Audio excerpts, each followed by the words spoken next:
Jadi harus bersikap dan bersifat seperti padi ya menurut saya. Semakin bersih, semakin merunduk. Mohon Bapak Bupati dipermudah.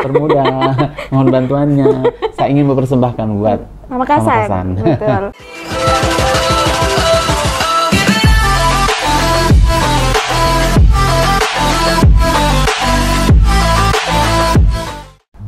Assalamualaikum warahmatullahi wabarakatuh, kerabat Alita. Kembali lagi nih bersama dengan Aidia Clarissa tentunya dalam program Inspirasi Kita. Kali ini Inspirasi Kita seperti biasanya menghadirkan atau mendatangkan narasumber-narasumber hebat yang penuh dengan inspirasi, dengan berbagai kisah hidup mereka, dengan berbagai perjuangan mereka tentunya, dan berbagai hal yang mereka rintis sejak dari nol hingga menghadirkan nama besar yang kemudian mereka nikmati hingga saat ini. Kali ini spesial sekali edisinya karena kita sudah datang langsung nih ke tempat beliau dan sudah disambut dengan sangat hangat tentunya oleh salah satu putra daerah kebanggaan Pamekasan, dan kerabat Alita mungkin sudah bisa menebak nih siapakah beliau, dan tentunya kita sudah kedatangan atau tepatnya kita sudah bersama dengan Abah Munif Aksan. Halo, assalamualaikum Abah. Waalaikumsalam. Aduh, alhamdulillah. Gimana nih kabarnya Abah? Alhamdulillah sampai saat ini baik. Baik ya, alhamdulillah. Bah, lagi sibuk apa nih sekarang? Oh, yang pasti kalau saya kegiatan yang rutin, karena saya sebagai pendidik, saya ngajar tiap hari, berarti saya harus ke sekolah. Oke. Dari pagi sampai jam 12 karena COVID. Tapi kalau tidak COVID, insya Allah lebih ya. Tapi kita doakan semoga pandemi ini cepat selesai. Oke. Itu yang pasti ya, yang rutin ya. Kemudian selain itu, karena saya punya banyak hobi, saya tetap mengelola di Monica Salon, tata rias, kecantikan, make up dan wedding dan dekorasi di situ. Dan saya juga masih sering keliling-keliling ngisi acara-acara seminar dan workshop tata rias di Jawa Timur. Oke, padat sekali ya, Bang. Iya, alhamdulillah. Alhamdulillah. Jadi pandemi sebenarnya bukan alasan orang untuk kemudian menjadi tidak melakukan berbagai aktivitas ya, Bang. Tidak, yang penting kita tetap waspada, kita tetap menjaga diri, kita tetap jaga protokol kesehatan supaya kita sendiri tetap sehat dan buat untuk orang lain juga. Oke, menarik nih Abah. Sebenarnya kan tadi disebutkan kalau Abah juga seorang guru.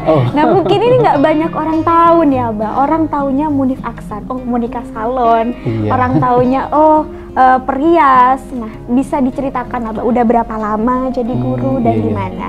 Memang cita-cita dari kecil jadi guru ya, makanya saya sekolah di keguruan IKIP Surabaya. Alhamdulillah lulus 96, 97, 98 saya ikut tes ya, itu langsung lulus sebagai negeri.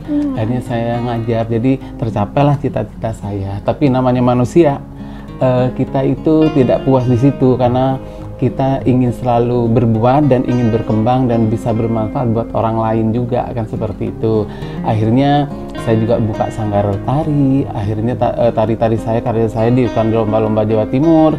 Dulu juga sering mewakili Pamekasan Kabupaten ke daerah-daerah kan gitu ya. Kemudian tidak cukup di situ juga, saya suka make upin ya. Anak buah saya itu saya make upin sendiri. Penari-penari. Jadi konsep misalnya buat judul tari, jadi make upnya seperti apa, tata rambutnya seperti apa, kemudian kostumnya pun juga seperti apa. Jadi saya desain khusus seperti itu. Lah, diikutkanlah lomba, tapi alhamdulillah dapat nominasi juara-juara seperti, jadi puas lah. Tapi juga tidak tetap puas di situ, kita ingin bikin lagi dan berbuat yang lain. Oke, jadi dari sekian banyak itu sebenarnya kalau kayak koreografer juga ya Abah, nah terus desainer juga. Nah iya. Sebenarnya itu mana yang lebih dulu dirintis sama Abah? Yang pertama dirintis saya sebagai koreografer. Setelah koreografer saya merasa nyaman, merasa enak, saya ingin menambah lagi. Ada kemampuan di dalam diri saya apa sih yang belum tereksplor ya, belum terekspresikan di dunia nyata. Akhirnya saya ke dunia make up. Di dunia make up itu saya juga tidak tanggung-tanggung ya. Akhirnya betul-betul mencari kemana saya harus melangkah, kemana saya harus mempublikasikan saya dan saya harus bagaimana. Akhirnya ke Jawa Timur, ikut-ikut lomba tingkat Kabupaten Jawa Timur dulu, akhirnya juara satu. Tidak puas di situ, akhirnya saya ikut juga kompetisi yang se-Jawa Timur, akhirnya juara 1. Kemudian ikut kompetisi juga yang audisi perwakilan Indonesia bagian timur di Surabaya, akhirnya saya juara 1 dan dikirim ke Jakarta. Lah alhamdulillah juga di Jakarta saya sebagai juara 1. Oke, Abah, nama Munif Aksan tuh sebenarnya sudah sangat terkenal gitu ya, Abah. Bener nggak sih, Abah? Nggak tahu ya. Mungkin untuk seluruh kerabat Alita yang menyaksikan atau yang mendengarkan kita via on air juga udah nggak meragukan seorang sosok Munif Aksan. Sebenarnya berapa lama sih Abah membangun nama besar? Nama besar itu ya sebetulnya tanpa sengaja, karena saya ingin berbuat saja untuk orang lain dan ingin mengukur atau mengukir atau apa yang ada sih di dalam diri saya itu yang bermanfaat buat orang lain, akhirnya saya kerjakan gitu loh. Sampai yang pertama bikin koreo kan, tari kayak rangke, tari jumprit apa gitu, kemudian ikut lomba tata rias juga, sampai setelah nasional kemarin itu saya juga ke Asia Pasifik waktu itu. Kemudian tidak puas di situ, saya juga pengantin saya itu saya coba untuk desain sendiri, dengan saya berteman dengan teman-teman desainer Surabaya, kebaya ya, misalnya ada Joko Sasongko, kemudian Ayo Dwi Pancara, kemudian saya juga ke Jakarta, Bunda Ana Avanti ya, kemudian sama teman saya juga ada Kak Ivan Gunawan, di Jakarta ada Mas Eko Chandra dan masih banyak yang lain. Akhirnya di situ saya sering sharing dan saya memberanikan diri juga untuk buat baju pengantin, buat baju yang lain, mendesain juga. Kebetulan waktu itu saya mengikutkan kontestan Madura. Saya bikin jas juga ya, dipakein oleh finalis yang D4 ya, yang dari Sumeneb itu di Indosiar, Firdaus lah, seperti itu.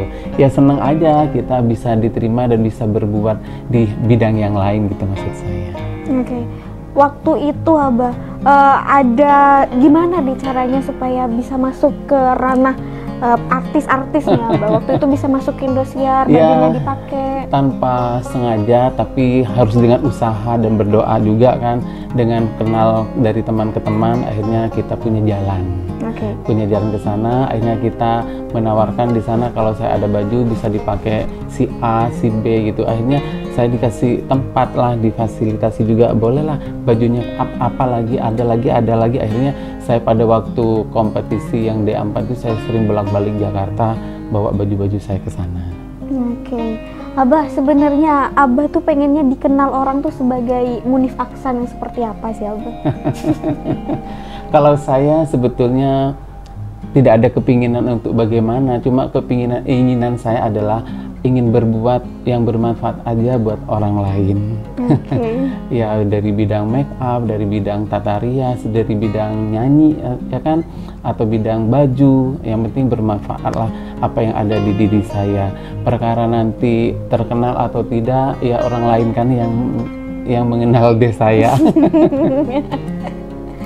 Abah punya nama asli Haji Ahmad Munifi SPD. Iya. Tapi sekarang orang lebih mengenal sebagai Munif Aksan. Nah, sempat baca dan dengar juga katanya Aksan itu adalah singkatan dari asli Pamekasan. Itu gimana sebenarnya, Abah? Saya namanya kan tadi memang Ahmad Munifi SPD ya kan ya. Kemudian saya terkenal dari Bapak Munif kan. Saya juga tidak menghilangkan karena emang sudah terkenal di Pamekasan, Madura, Pak Munif, ya sudah, saya tidak mau ganti-ganti, mensyukuri nama itu. Tapi saya tambah, saya bangga dengan Pamekasan, saya bangga jadi orang Pamekasan, saya bangga dilahirkan di Pamekasan juga, di Madura. Makanya saya menambahkan nama saya Aksan. Aksan sendiri itu kalau saya lihat di bahasa Arab adalah orang yang berhati baik. Kemudian namanya itu juga saya artikan kalau Aksan itu asli Pamekasan. Abah, kalau dari sekian banyak karya Abah juga kan desainer ya Abah, ada pakem khusus nggak? Misal Abah tuh mengarahkan desain-desainnya ke tradisional kah atau ke modern kah? Kebetulan saya memang di Pamekasan sebagai penata rias. Penata rias saya itu ketua HARPI. HARPI itu adalah Himpunan Ahli Rias Pengantin di Indonesia. Ada DPP pusat, ada DPD daerah Jatim, dan DPC cabang Pamekasan. Saya mulai dari tahun 2014 tuh jadi ketua sampai sekarang. Kemudian saya juga pengurus di DPD Jawa Timur. Kemudian saya ketua paguyuban, ketua DPC HARPI Melati se-Jawa Timur, dan saya juga pengurus di DPP Jakarta. Kemudian HARPI itu perias yang bergerak untuk melestarikan pengantin daerah atau tradisional. Saya cinta tradisional karena akar budaya atau adiluhung yang harus kita lestarikan. Tanpa kita siapa lagi nanti kan yang melestarikan, takut punah kan begitu. Akhirnya saya belajar pengantin tradisional se-Indonesia. Ada Jawa, Jawa pun kan ada Jawa Tengah, ada Jawa Barat, ada Solo kan, ada Jogja, Jawa Timur, ada Bali, Kalimantan, dan sebagainya. Jadi satu persatu saya pelajari, satu persatu saya dalami, dan satu persatu saya ikuti uji kompetensinya. Jadi harus benar-benar paham dan tahu tentang pengantin itu. Dan saya juga tidak mau kalah ya, di daerah lain kok ada pengantinnya, mau daerah mana, khususnya Pamekasan. Akhirnya saat ini saya lagi penelitian pengantin khusus Pamekasan. Karena akan saya persembahkan juga kepada Pamekasan. Kalau bukan orang-orang yang peduli, siapa lagi yang akan memberikan dan akan membuka anak muda ini nanti untuk mencintai budaya di Pamekasan, kan seperti itu. Dan akan saya nasionalkan juga. Ya insya Allah nanti saya akan ngobrol dengan petinggi di Pamekasan. Misalnya nanti insya Allah saya sama Bapak Bupati, sama Pak Badrul, karena beliaunya adalah orang-orang yang, maksud saya beliau adalah orang yang suka dengan sesuatu yang baru. Berkreasi dan berkarya. Kalau makanya saya senang banget nih, makanya ingin cepat-cepat selesai juga seperti itu. Progresnya Bah sejauh apa sampai saat ini? Kemudian sampai saat ini untuk penelitian ya sudah hampir, tinggal kita sosialisasi dan kita seminarkan. Kita undang nanti media juga, kita undang semuanya yang berkaitan. Kemudian untuk biar legal untuk saya uji kompetensi, saya juga mengejar, saya juga mengikuti ujian untuk menguji perias pengantin Indonesia. Saya alhamdulillah kemarin jadi lulusan terbaik, jadi penguji pengantin Indonesia. Iya, tadi harus totalitas gitu kan. Abah termasuk yang ambisius dan perfeksionis juga nggak dalam karya? Semangat sih saya, bukan ambisi ya. Tapi harus perfeksionis kan. Harus ya. Ambisi enggak, tapi semangat untuk selalu berbuat buat orang lain dan buat orang saya, bermanfaat buat orang lain maksudnya. Jadi sesuatu yang ada, kenapa tidak kalau kita bisa berbuat, kan seperti itu. Jadi benar-benar nih saya gitu. Jadi saya jadi seorang koreo menginspirasi orang lain, bikin baju, bikin lagu juga kan, biar menjadi inspirasi buat orang lain, akan persembahkan buat orang lain. Jadi menurut saya kita jangan selalu menadah terus ke orang lain, kapan kita harus memberi ya, karena kata pepatah, tangan di atas lebih baik dong dari tangan di bawah. Begitu sepertinya Bayu. Oke, kenapa sih sebenarnya Abah begitu concern sama hal-hal yang berhubungan dengan seni dan budaya, sampai sertifikasinya pun ngambilnya di tata rias pengantin tradisional ya Abah? Iya, karena sesuatu yang indah itu akan memberikan efek atau memberikan suhu atau energi yang positif juga buat diri kita, tentang kepribadian kita, tentang bergaulnya kita.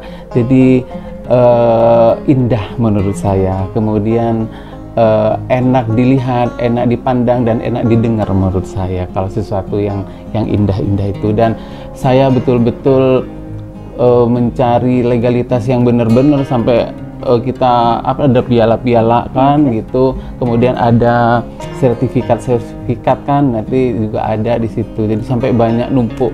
Kalau orang ini saya kan juga tidak cepat puas di situ. Saya ingin selalu kurang, dan kapan mau lagi gitu. Karena menurut saya ilmu kan selalu ada yang baru berjalan. Jadi kalau kita diam, kita akan ketinggalan nanti.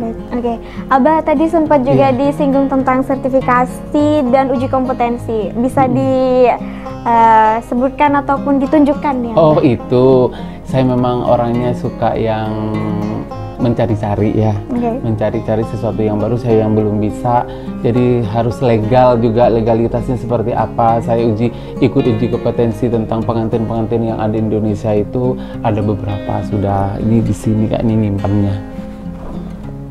Nah. Oke, bisa ditunjukkan ke kamera Abah? Oh ini, kalau yang ini saya udah tahun 2001 kemarin. Baru ya Abah? Masih baru.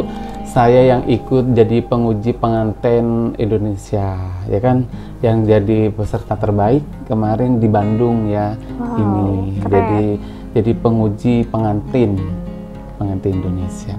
Nah, jadi udah punya SIM ya kan ya, jadi penguji benar-benar. Kemudian sebelum jadi penguji, saya juga harus ikut uji kompetensi pengantin Indonesia seperti ini, Tata Rias Pengantin Solo Putri. Jadi pakemnya bagaimana, caranya bagaimana, bajunya seperti apa, ini ukurannya apa, aksesoris semuanya ini dengan ada nilainya, dapat 90 ya kan ya. Jadi harus dapat ini juga. Kemudian ini juga ada Jogja Putri, jadi pengantin Jogja Putri juga. Dan alhamdulillah setelah saya ikut uji kompetensi Jogja Putri, laki-laki tidak boleh sudah ikut uji kompetensi pengantin Jogja, harus perempuan. Jadi alhamdulillah sudah selesai. Alhamdulillah. Ya kan ya? Banyak sekali. Abah banyak sekali ini Abah. Banyak, saya memang ngejar. Ini harus, 2016. Harus kompeten banget ya kan ya. Ini berlakunya seumur hidup ya kan. Seumur hidup. Kalau yang ini. Wow. Kemudian ini pengantin kerudung berpaes Solo, ya kan, banyak. Ini pengantin Sunda, ini pengantin Jogja berkerudung, ini pengantin gaun panjang bridal, ya kan ya. Ini pengantin Pegon Surabaya, ini pengantin Sunda Siger, ini pengantin Solo Basahan, ini pengantin Pais Ageng, ini saya sertifikat dari BPN, dari LSP, Lembaga Sertifikasi Profesi.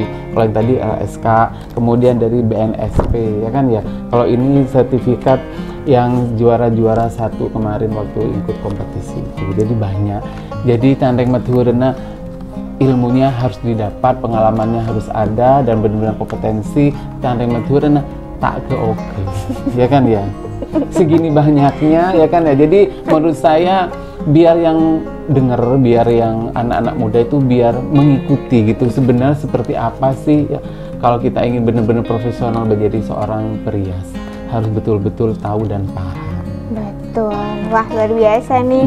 Abah, ternyata hal ini pun juga dibarengi sama seminar-seminar yang ikut. Seminar-seminar, dan saya sekarang kan waktu menang nasional dulu kan keliling Indonesia. Wow. Sudah gratis, diajak jalan-jalan dan dibayar dong. Abah boleh ajak saya kapan-kapan? Boleh nanti. Nah, kalau sekarang saya ngisi-ngisi workshop kepada anak-anak yang pemula-pemula atau orang-orang yang masih belum mengenal make up yang ala saya juga gitu. Oke, ini Mbak. Saya taruh dulu ya ininya, nanti ntar dikiranya pamer sombong dulu. Saya simpan dulu ya. Karena memang berbakat. Saya taruh dulu di sini ya kan ya. Nggak, tujuannya begini. Menurut saya sebagai seorang perias kita harus benar-benar profesional. Jadi jangan hanya puas dengan satu hal saja, karena masih banyak beribu-ribu hal yang harus kita ketahui dan harus kita pelajari ya kan ya. Jadi harus bersikap dan bersifat seperti padi ya menurut saya, semakin bersih semakin merunduk. Nah, seperti itu. Abah, dari sekian banyak karya-karya Abah, mana sih yang paling berkesan ya Abah, yang susah banget dapatnya atau harus gimana dulu nih perjuangannya? Oh, itu banyak sekali karena saya memang orang daerah ya, orang kampung dan bukan orang berada, jadi semuanya buat saya sangat berkesan semua dan sangat berarti untuk mendapatkan dan memperolehannya, dan alhamdulillah semuanya saya nikmati dan hasilnya maksimal. Alhamdulillah. Abah, sebenarnya susah nggak sih Abah untuk desainer ataupun pegiat-pegiat seni seperti Abah misalnya yang datangnya dari daerah gitu, dari kota kecil juga, itu untuk tembus pasar nasional? Sebetulnya tidak ada yang sulit ya untuk kita berbuat dan melangkah, asalkan kita pada jalan yang benar, pada porsinya juga, dan pada jalur yang benar juga. Tinggal kita kemana arahnya dan kepada siapa kita harus mengikuti jalannya. Tergantung usaha dan kita tidak boleh pasrah lah di situ. Oke, ngebangun relasinya Abah sampai kemudian bisa berteman dengan Bunda Ane Avanti, ada Ivan Gunawan juga, desainer-desainer top Indonesia gitu Abah. Yang pertama saya awalnya ngikut seminarnya beliau itu ngadakan seminar pembuatan apa saya ikut, akhirnya kenal, akhirnya ketemu. Kemudian karena sering ketemunya dan kita kenal, dimintain tolong misalnya mau show kan Bunda Ane Avanti 25 tahun Ane Avanti berkarya misalnya. Saya kebetulan juga herdu ya kan ya. Saya kenal sama Pak Papi Andianto Jakarta, saya kursus sama beliaunya juga, dan kebetulan ketua tim untuk herdunya Papi Andianto, saya diajak tim di sana. Akhirnya saya juga bantu make upin dan herdunya pada waktu show-nya Ane Avanti juga di Jakarta. Akhirnya kita kenal, dipercaya, akhirnya kita jalan. Oke. Abah sejauh ini tadi kan juga ketua Harpi Melati ya Abah. Ini sebenarnya kegiatan utamanya apa nih Abah? Harpi itu kan perkumpulan organisasi yang betul-betul resmi dan terarah, punya tujuan dan anggotanya banyak.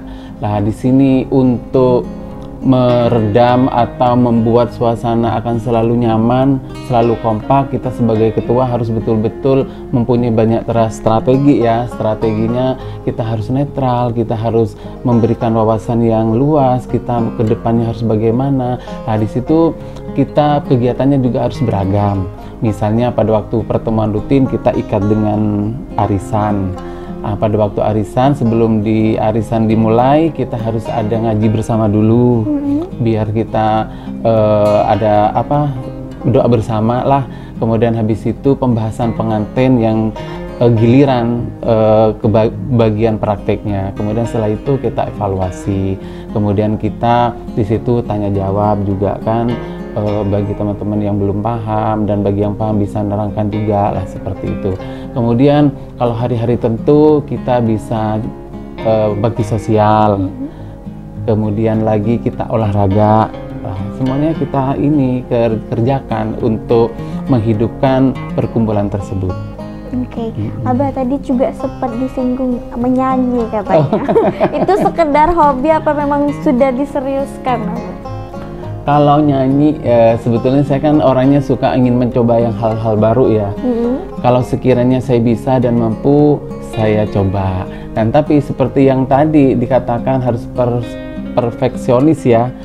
Saya belajar nyanyi, dengerin dulu, habis itu nyoba.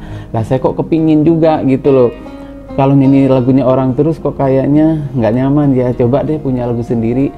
Akhirnya saya di Jakarta ketemu sama pencipta lagu Bapak Haji Ukat lah, terus ngobrol di Indosiar. Waktu itu saya ada akademi itu kan, kemudian akhirnya ada respon bagus dari Haji Ukat, wah ada lagu nih bagus, kayaknya cocok. Besoknya disodorkan, lu kata-katanya bagus, isinya bagus juga. Akhirnya saya mau lah. Habis itu kita take vokal, kita shooting, dan kalau cuma satu lagu kok kurang, akhirnya tambah, selesai di launching. Habis itu kita lombakan bikin album, kemudian bikinlah album yang kedua. Pokoknya berlanjut gitu loh. Jadi saya mencoba hal yang baru, tidak sembarang juga. Kita lihat dulu mampu nggak, bisa nggak kalau saya terjun ke dunia itu, dan kalau memang kurang kita harus belajar pada ahlinya kan, seperti itu, biar mendapatkan hasil yang sesuai yang diinginkan gitu maksudnya. Oke, Abah concern di dunia rias pengantin nih, kita fokus ke situ lagi dulu ya Abah. Itu udah berapa lama sih Abah? Saya kalau ke merias mulai lulus kuliah udah konsen. Waktu kuliah aja saya juga sering bantu teman-teman make up kalau saya jadi penari dan teman saya penari juga kita gantian make up kan. Kemudian teman-teman wisuda, setelah pulang ke jadi pegawai negeri, saya fokus di penari saya. Setelah itu berkembang, banyak yang suka make upnya. Ya habis itu saya belajar lagi di Surabaya, di Jakarta. Kemudian saya seriusin, sangat diseriusin ya. Setelah ikut lomba pun juga saya masih belajar. Kursus di master perias hairdo Indonesia, PAES juga. Sampai sekarang pun sih namanya belajar, saya tetap belajar. Sampai detik ini? Iya, saya tidak gengsi dan tidak malu. Karena menurut saya, setiap orang pasti ada kelebihan yang perlu kita tiru yang kita tidak punya. Oke. Abah, sebenarnya untuk perias pengantin tradisional itu memang harus ada pakem-pakem yang nggak boleh ditabrak nggak sih? Iya, yang namanya pakem itu tidak boleh diganggu-gugat, memang sudah ketentuannya. Karena memang ada namanya pakem kan, pakem itu tidak boleh hilang, ya kan ya. Memang itu ya sudah itu. Kalau tidak seperti itu jadi bergeser, namanya menjadi modifikasi namanya. Karena pengantin itu ada yang pakem tradisional benar-benar tidak bisa dirubah, yang ada perubahan itu namanya sudah modifikasi. Tapi sekalipun modifikasi kita tidak sembarang merubah, mungkin di bagian aksesorisnya, mungkin di bajunya, apanya itu yang bisa sedikit ada perubahan. Misalnya kalau baju dodotan kalau daerah Solo, nanti kita bisa ganti kedua, bisa pakai kebaya. Misal tunduk pentulnya juga, misalnya biasanya warna emas bisa warna silver lah, seperti itu. Oke, kan tadi Abah sebutkan bahwa Pamekasan sendiri memang belum punya pakemnya tuh Abah. Nah, sejauh ini permintaan atau request dari pengantin tuh arahnya kemana Abah?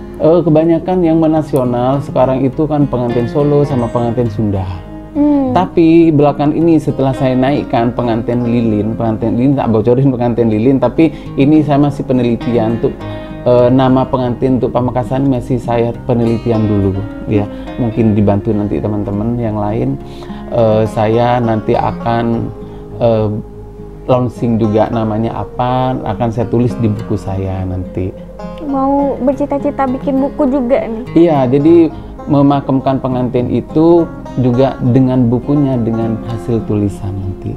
Ditulis juga sejarahnya apa, kenapa pakai baju begini, karena begitu, karena kenapa bentuknya begini, kenapa seperti itu harus tertulis. Karena nanti kalau dipakemkan kita harus mendatangkan Direktorat Jakarta untuk tim pakem khusus seperti itu. Jadi saya harus melaporkan ke Bapak Bupati. Mohon Bapak Bupati dipermudah. Mohon bantuannya. Saya ingin mempersembahkan buat Pamekasan. Betul. Jadi itu hal yang baru tuh Abah. Insya Allah begitu. Jadi itu semacam prosesi ya? Prosesi nanti kalau ada pemakaman pengantin, nanti itu sekaligus dengan prosesi upacara adatnya. Makanya nanti saya harus betul-betul meneliti dan bersama orang-orang yang betul-betul tahu dan paham tentang Pamekasan. Abah, sebenarnya bagaimana Abah melihat perkembangan dunia fashion ataupun dunia tata rias sampai sejauh ini? Kan dinamis loh Abah. Udah mulai muncul juga makeup artis baru. Dengan gaya-gaya yang baru. Iya, itu dimodifikasi dan segala macam. Bagaimana Abah melihat? Karena berkembangnya zaman, kemudian banyak ini berdatangan pendatang baru, kemudian juga banyaknya medsos yang tentang tutorial akhirnya memudahkan orang-orang untuk belajar makeup. Monggo, saya juga senang banyak pendatang baru. Cuma saya mengingatkan kadang ke anak-anak muda itu jangan kebablasan, ya kan ya, jangan kebablasan. Maksudnya kita harus tahu dulu kalau pengantin itu ada pakem. Pengantin itu ada modifikasi, pengantin itu ada modern. Kalau mau modern ya pakai modern aja sekalian. Kalau modif ya dimodif yang bener. Kalau mau tradisi yang bener lah, seperti itu. Jadi saya menganjurkan ke anak-anak muda, tolong belajar, jangan merasa sombong karena bisa satu hal, karena di luar sana banyak 1000 hal yang belum didapatkan, belum ditahu. Saya aja sampai sekarang, sekalipun saya sudah terjun lama, saya tidak akan pernah berhenti untuk belajar dan ingin tahu. Apalagi anak yang baru sekarang, baru satu huruf aja tahu mau pusing kan, mau keliling kan, seperti itu ya. Jadi belajar dan belajar yang benar gitu maksud saya. Kalau tidak tahu, bertanya saja daripada nanti akan menjadi menyesatkan orang yang tidak tahu. Misalnya klien kan tidak tahu klien itu. Jadi kita sebagai perias yang tahu, yang paham, kita mengarahkan, jangan menyesatkan gitu menurut saya. Abah cukup terbuka nggak sih untuk orang yang pengen belajar? Saya kebetulan sekarang ini saya tidak hanya ingin menjadi seorang yang salon pengantin, salon perias, hanya jadi penguji pengantin. Saya sekarang buka lembaga kursus dan pelatihan yang resmi ya dari pemerintah. Di situ, di lembaga itu saya nanti mengadakan seperti kursus-kursus gratis buat pemula-pemula yang memang putus sekolah, yang sudah tidak sekolah, bukan mahasiswa, jadi memang dia pengangguran. Jadi saya usulkan nanti saya ajarin gratis itu sampai bisa dapat bantuan make up dan dapat uji kompetensi juga. Jadi saya akan ajari yang benar. Saya tidak akan menyembunyikan ilmu kepada siapa lagi, kita akan menyalurkan kalau bukan ke yang generasi. Oke. Gitu. Abah, sekarang kan banyak sekali kemudian bermunculan tuh wedding tata rias dan segala macam. Rasa tersaingi nggak sih Abah? Saya enggak, soalnya saya juga munculnya dulu sudah dari zaman dulu dan alhamdulillah saya terkenal, dan terkenalnya saya bukan karena medsos yang bagaimana karena prestasi. Waktu zaman saya dulu 2012 puncak kejayaan saya, belum ada Facebook, belum ada IG dan sebagainya, belum ada, hanya majalah dan koran. Dan saya merasa senang, merasa bangga, dan sampai sekarang pun saya tidak akan pernah tersaingi. Justru saya kan ingin menjadi sebagai seorang inspirator buat mereka. Kalau saya merasa tersaingi, saya akan tersembunyi, maksudnya diam, tidak akan pernah bagian ilmu saya. Jadi kalau saya akan tetap terbuka, bersedekahkah dengan ilmu saya, kan seperti itu. Yang namanya rezeki mah itu sudah ada yang ngatur, betul. Jadi seandainya saya tidak ngajar si A si B, ya tetaplah rezekinya, kan seperti itu. Abah ini kan mungkin orang yang sangat terbuka untuk siapapun yang mau belajar, tentunya ya Abah. Tapi akhir-akhir ini kan dengan bermunculan banyak nih orang-orang yang sudah mungkin belajar kemudian membuka lesan ataupun membuka wedding baru dan segala macam. Abah, pernah nggak sih ada yang kemudian jangan pakai Pak Munif, takut mahal? Iya, itu ada nggak sih? Banyak sekali. Saya berbuat banyak itu, sampai ikut lomba, sampai kemana-mana, itu bukan untuk memahalkan diri dengan harga, ya kan ya. Kalau Pak Munif sudah juara 1 nasional sampai kemana-mana, nanti harganya mahal, enggak. Pak Munif sampai ke Indosiar, Pak Munif sampai begini, bukan tujuan saya, bukan itu. Tujuan saya itu uji kemampuan saya. Sampai di mana saya bertengkar di dunia ini, kemampuan saya mencapainya gitu. Kalau masalah bisnis ya kita sesuaikan dengan kemauan kliennya, ya kan ya. Tapi kadang klien itu yang takut, jangan takut mahal loh. Kalau sama saya jangan takut mahal, takut bagus ya gitu kalau saya. Jadi kalau sama saya mending terbuka aja. Open aja, terbuka, bilang Pak Munif saya ada kemauan seperti ini, ada dana sekian, ya udah kita kerjakan sesuai dengan kemauan dan kemampuan yang ada. Tidak pernah nolak orang. Kalau ada orang bilang ini nanti mahal begini itu, ya kita hamin berapa kita ngedilin harga kan sebelumnya kan gitu. Habis itu di DP. Kalau ngomong nanti yang negatif nanti fitnah kali ya. Tapi berarti Abah saya cuma punyanya 5 juta nih gitu. Tidak pernah nolak, Tidak pernah nolak. Jadi clear ya sebenarnya itu cuma gosip-gosip di luaran ya. Saya sadar yang digosipin pasti orang atas bukan orang bawah. Dan saya sudah siap kok jadi diombang-ambingkan oleh angin, karena saya sudah merasa banyak yang saya kerjakan ya. Jadi pantaslah kalau saya yang dikerjakan, maksudnya dibicarakan. Berarti saya ada di depan mereka. Kalau saya ada di belakangnya nggak ada mungkin diomongin. Gitu maksud saya. Jadi ya untuk kerabat Dalita yang mungkin mau weddingan ya Abah ya, atau mungkin mau ada acara-acara ya kan, Abah tuh sebenarnya nggak mematok harga yang harus segini gitu. Itu kadang orangnya yang Pak saya punya uang sekian juta gitu. Oh ya boleh Pak, minta yang mewah banget segini, saya layani, mau harga berapapun saya ada, ya kan ya. Mau paling bawah, menengah, paling fantastis juga ada. Abah mungkin harus rilis price list ya. Kalau dari zaman dulu sampai kemarin-kemarin saya memang tidak pernah bikin price list. Karena apa? Saya kadang sangat murah banget gitu loh. Sangat tidak sesuai dengan Monica Salon. Masa Monica Salon segini segitu? Karena memang musyawarahnya orangnya dapat uang segitu. Misalnya ada 2,5 juta, 3 juta, 5 juta saya kerjakan. Banyak yang seperti itu. Kadang 15 juta, 10 juta udah dapat macam-macam kan, karena kasihan gitu sebetulnya. Jadi tidak semuanya mahal ya kan ya, cuma kadang di beritanya begitu ya, maklum lah, yang digosipin mesti orang yang ada di depannya. Aduh, seru banget ngobrol sama Abah hari ini.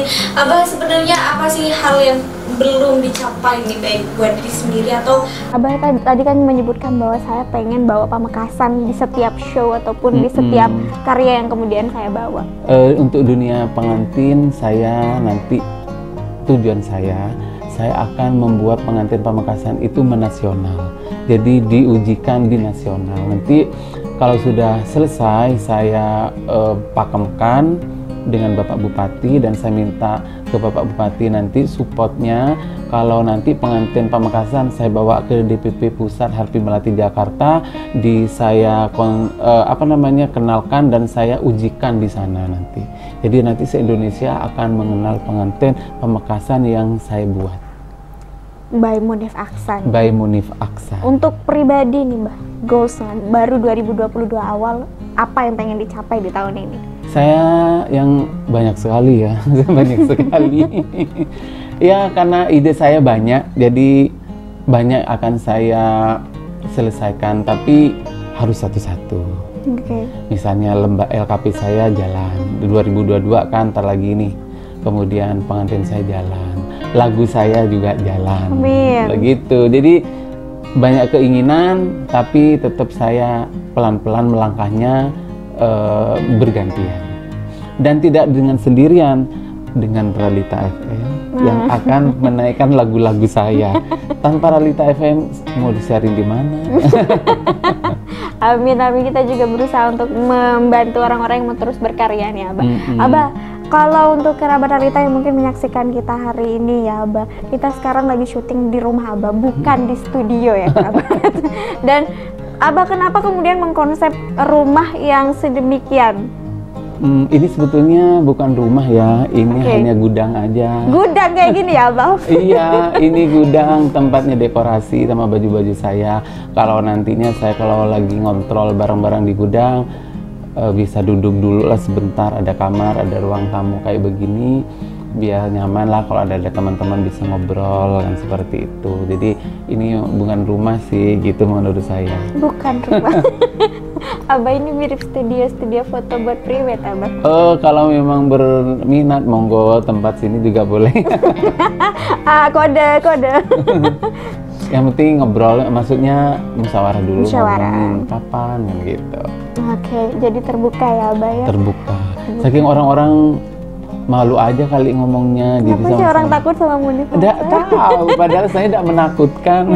Orangnya baik sekali baik, ternyata. Alhamdulillah. Mungkin karena sudah punya nama besar kali ya Abah? Iya, untuk apa sih kita tidak saling membantu orang lain? Betul.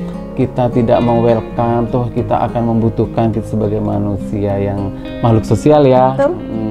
Saya sering di mana-mana soalnya. Di Jawa Timur, se-Indonesia itu kan, apa sih artinya kita tidak baik? Nah, seperti itu menurut saya. Soalnya kita saling membutuhkan di situ. Abah ini kan kalau nggak salah adalah anak keempat dari 5 bersaudara. Dari bersaudara itu kemudian Abah terlahir dari keluarga seperti apa nih backgroundnya Abah? Saya terlahir dari keluarga yang petani, iya kan? Petani, buruh tani, bukan Yang bukan punya juragan. banyak hektaran Enggak. tanah. Kayaknya tanahnya cuma 2 petak deh kayaknya. Saya kan sering ke sawah ya kan, dulu kecilnya sering ke sawah bantuin orang tua. Ibu ya umi saya, karena bapak saya udah meninggal waktu saya kelas 2 SD. Jadi saya mandiri bersama umi saya dan saudara-saudara. Jadi kalau ke sawah saya kerjakan sendiri ya kan, ya mau nyangkul gitu saya nyangkul sendiri, nyiram tembakau saya kerjakan sendiri, kemudian buang rumputnya, semuanya sampai besar sampai dijual saya kerjakan sendiri sebagai seorang petani. Jadi saya betul-betul sebelum ke sekolah saya ke sawah dulu, habis itu ke sekolah, pulang sekolah bisa balik lagi, pokoknya tiap hari seperti itu sampai kuliah. Sampai kuliah ke Surabaya. Jadi sebetulnya saya juga nggak layak sih sebenarnya kuliah ke Surabaya, karena orang tua saya tinggal umi saya sendiri dan saudara banyak. Cuma waktu itu saya nyoba-nyoba nyetor rapor saya PMDK kesenian di IKIP Surabaya. Dari 5 teman saya itu kok saya sendiri yang lulus. Akhirnya saya berangkat dengan uang 300.000, saya disangoni sama orang tua saya berangkat registrasi dulu 300.000, bukan 3 juta, 300.000 waktu itu. Kemudian kos saya itu saya ambil yang 10.000. Di zaman itu kan? Zaman itu 2000 berapa? 92. Saya kosnya 10.000. Kemudian saya sangunya tiap bulan itu 50.000. Dipotong bisnya 2.500. Ya kan ya tinggal berapa tuh 47.500, potong kos 10.000 jadi 30. Jadi selama sebulan saya dengan uang 37.500 begitu. Saya sangu beras, saya sangu sambal yang digoreng dikeringkan. Nah, jadi tiap hari saya tuh ngetim makannya pagi, kemudian siang dan malam, jadi dibagi 3 tuh. Kemudian beli telur 1 aja, telur dibagi 3 ya kan ya, pagi siang malam, pagi siang dan malam. Tapi kadang kalau saya di kampus kan sering ikut jadi peraga penari, kakak-kakak kelas, saya senang banget karena apa, dikasih makan. Jadi yang di rumah tuh aman. Kemudian saya suka diajak job menari di gedung-gedung di hotel, karena di Surabaya kan kalau manten tradisional kan ada cucuk lampah itu yang bagian depan ya, kemudian ada nyari karonse. Jadi saya dibayar 15.000 waktu itu. 15.000 sudah gede banget dulu waktu ya kan ya. Jadi lumayan, 2 kali job aja saya sudah syukur alhamdulillah tuh uang 30.000 kan. Benar-benar perjuangan ketika hidup di Jadi Surabaya. saya sangunya tiap bulannya 50.000, kadang terlambat, kadang minta saya karena saya punya job di Surabaya gitu. Semakin ke belakang semakin saya itu lincah lah berteman, saya pinter make up, saya pinter nyanggul, akhirnya sama kakak kelas tuh diajak, akhirnya saya kadang nggak minta ke orang tua di sini gitu. Oke. Abah tadi disebutkan bahwa ayah sudah meninggal ketika masih kelas 2 SD, tinggal ibu. Berarti otomatis Abah dibesarkan oleh seorang Wonder Woman. Iya, seorang Wonder Woman yang luar biasa. Aduh, bagaimana kemudian arti penting sosok ibu dalam karir Abah sampai detik ini? Oh, tanpa seorang ibu saya mungkin tidak akan seperti sekarang. Jadi doa seorang ibu, perjuangan seorang ibu, dan berbaktinya seorang anak kepada seorang ibu mungkin yang akan menarik membuat anak itu akan sukses. Jadi ibu adalah surga dan ibu itu luar biasa buat saya dan sebagai seorang anak. Oke. Mohon maaf, ibu masih ada? Aduh, alhamdulillah umi saya insya Allah paling sudah ada di surganya Allah. Bulan 7 yang kemarin. Sebetulnya sampai sekarang saya masih belum bisa move on ya, sebetulnya masih ingat, terus kadang moro-moro nangis, pokoknya sudahlah. Tapi katanya orang-orang itu yang penting kita doakan, kita bacain Fatihah, pokoknya selalu itu yang dibutuhkan kalau sudah ada di sana gitu, sepertinya begitu. Harus kuat gitu, harus semangat. Sebetulnya tidak kuat sih sebenarnya, cuma ini harus gitu loh. Oke. Tapi sepanjang ibu masih ada pada saat itu, sudah merasa melakukan yang terbaik nggak Abah dengan berbagai hal yang sudah Abah raih? Sebetulnya kalau saya ingin, masih kurang ya menurut saya, tidak ada yang selesai lah buat orang tua dan tidak akan terbayarkan dengan apapun. Kalau kepada seorang ibu, kita punya gunung seluas apapun, berat gunung se-Indonesia, sedunia gak cukup buat seorang ibu yang sudah mengandung 9 bulan dan seterusnya tanggung jawabnya kepada seorang anak. Menurut saya, tapi saya sudah, alhamdulillah, sudah ada beberapa yang sudah saya berikan, sekalipun itu mungkin tidak ada apa-apanya, tidak akan terbalaskan gitu sama orang tua. Ya umi saya itu saya ajak ke sana gitu. Saya ajak tidak jalan-jalan sih, saya alhamdulillah bawa umroh ya kan ya. 1 kali umroh, kita 2 kali naik haji kan seperti itu. Sekalipun itu hanya kecil, hanya sedikit sebetulnya. Seandainya saya tahu kalau umi saya akan tidak ada, saya tidak akan kemana-mana, akan saya berikan semuanya seperti itu. Tapi itu sudah kehendak Allah ya, saya juga tidak tahu. Yang penting saya sudah berusaha untuk memberikan yang terbaik buat umi saya itu. Baik, Abah, kita juga melihat Abah ini adalah sosok yang juga dekat juga dengan baik asisten ataupun orang-orang yang sekeliling Abah yang membantu Abah. Kenapa kemudian Abah tidak membuat jarak seperti itu Abah dengan mereka? Tanpa mereka saya tidak ada artinya juga ya. Tanpa seorang asisten, kalau kita kerjakan dengan tangan sendiri, insya Allah tidak mungkin selesai. Kemudian asisten itu buat saya adalah kepanjangan tangan saya, dan saya anggap mereka bukan seorang pembantu, seorang yang gimana lah, tapi saya anggap saudara, saya anggap keluarga. Tidak ada jarak lah buat saya, sekalipun memang harus ada benang ya kan ya, tapi kita anggap keluarga saja, kita saling paham dan saling mengerti, menghargai, karena mereka juga manusia yang juga sebetulnya tidak ingin menjadi orang yang di bawah kan seperti itu.